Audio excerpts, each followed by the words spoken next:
This is Piers Morgan Live. I'm Donny Deutsch in tonight for Piers. Welcome to our viewers in the United States and around the world. And I also want to welcome our studio audience.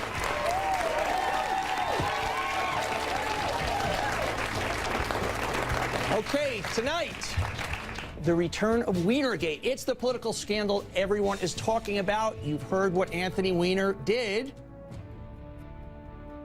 These things are in my past. These things are in my past, and I think that citizens understand that. You've heard what he said. It's been rough. These are things I brought upon myself, and I thought they were going to come out towards the end of the campaign, and some of them have. And so, look, I'm pressing forward. And joining me now to talk about it, Lanny Davis, the author of Crisis Tales, 5 Rules for Coping with Crises in Business, Politics, and Life. He was also White House Special Counsel to President Clinton, and he is the founder of Purple Nation Solutions, plus Star Jones, attorney and national spokesperson for the National Association of Professional Women, and Scott Stringer, Manhattan Borough President and a candidate for New York City Controller. He's running against another scandal-tainted politician, New York Governor, former New York Governor Eliot Spitzer. I want to turn it over to Lanny and Star. First, I want to just go over what Anthony Weiner spoke earlier tonight. And during the speech, it was interesting. Supposedly, a lot of women actually turned their backs as he was speaking. Let's go to that. Sector, and you had hundreds and hundreds of thousands of outstanding requests for work. And that floor was supposed to be replaced 8 years ago. That wall was supposed to be replaced 4 years ago. I hate to say it, you'd be in jail. You and I have talked about a lot of things, a lot of scandals, and I've often said there's what we call the scandal continuum, where you have basic adultery.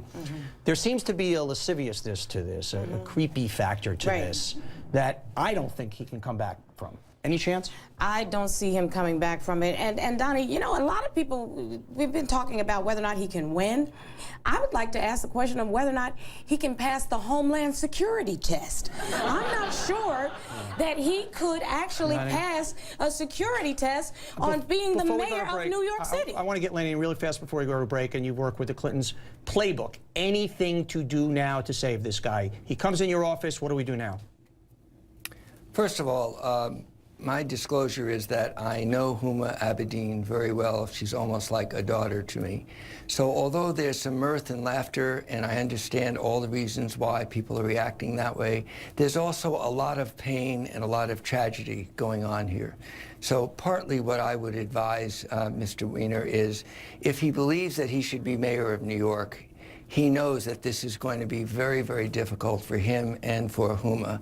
And apart from all pain that he's going through with her, it was his choice to run for mayor, so he can't complain. But I do feel that what Huma did yesterday, in very, very profoundly and with a lot of feeling, describing what she's gone through to decide to stay with him and try to rebuild their marriage and their son in a family, was very moving to me. Lanny, I actually disagree with you, and I've spoken to a lot of women who have, is that however people chuckle, whatever they do, she has chosen that she wants to be married to the mayor of New York and made a very deliberate decision, and it's fair game at this point. So obviously nobody wants to see a family go through anything, but there was it felt to me an opportunism with her and her stand that was not just standing by your man. That's just what I felt. Well, Donny, in all fairness, I specifically said I don't blame people for their reaction, including the laughter. I think it's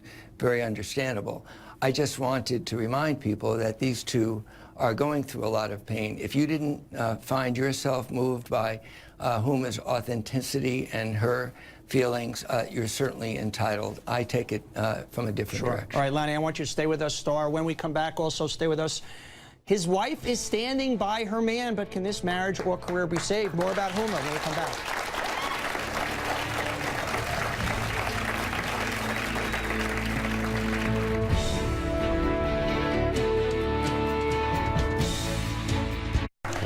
Lanny, I want to ask you, as you said, you're very close to Huma, and Hillary is called her a family member. If that was your daughter out there, how would you be feeling? What would you be saying to her? Because my daughter wouldn't be out there. Well, I'm a father with a daughter, and you may have the ability to tell your daughter who's in love and has deep emotions what she should or shouldn't do. I don't think I have that ability with my daughter, nor would I exercise that ability, because Starr has the exact word that occurs to me that I've heard many women say about this type of situation, which is, don't judge my relationship and my choices. I'm allowed to make choices that are right for me. If you doubt my sincerity, you're entitled.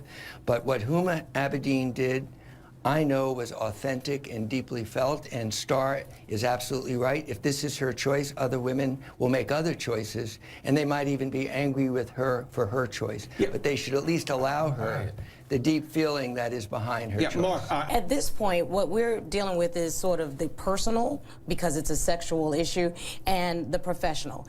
The professional, we all have the right to judge Anthony Weiner. We are citizens here in New York City, and we're electing a mayor. So we have a right to say, you show a lack of judgment, you show a lack of respect for your family and for the institution of marriage. This is not someone that I want to represent the city of New York. I am not going to allow you to stand up on a podium and look my kid in the face and be the representative for my kid. We have a right to feel that way. There's absolutely nothing wrong with saying, Uma, this is your choice, but I don't want your man as my mayor. I want to go back to Lanny. Lanny, before you go, if I'm a betting man, I say there's a 99% chance that Hillary is running for office.